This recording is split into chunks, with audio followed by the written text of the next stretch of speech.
Assalamu alaikum dear students. Hope you all are fine. This is your science class and we are reading lesson number 14, resources in our daily life.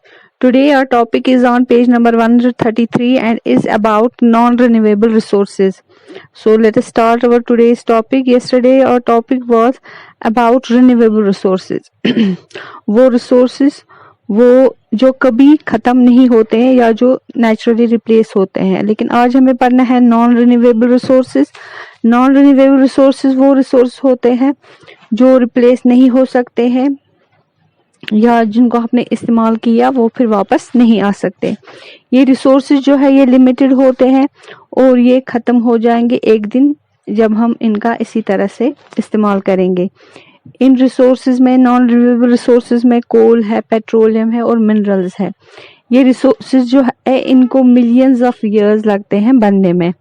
तो पहला non renewable resource जो है that is coal and petroleum.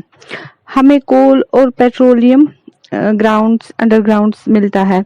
कोल और petroleum जो है ये किससे बनता है? ये बनता है remains of plants and animals जो ग्राउंड में दफन होते हैं मिलियंस ऑफ ईयर्स से. और हीट और प्रेशर की वजह से ये डेड प्लांट्स और एनिमल्स जो है ये कन्वर्ट हो जाते हैं, को तब्दील हो जाते हैं कोल और पेट्रोलियम में यानी फॉसिल फ्यूल्स में. हम इनको एक फ्यूल की तरह इस्तेमाल करते हैं व्हीकल्स में, इंडस्ट्रीज में, पेट्रोल की सूरत में या डीजल की सूरत में.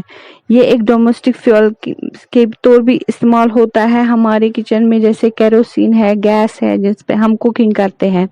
रॉ मटेरियल्स भी इसमें होते हैं जिसमें प्लास्टिक्स बनते हैं, पेंट्स बनते हैं, फर्टिलाइजर्स, पेट्रोलियम जेली और क्लोथिंग वगैरह.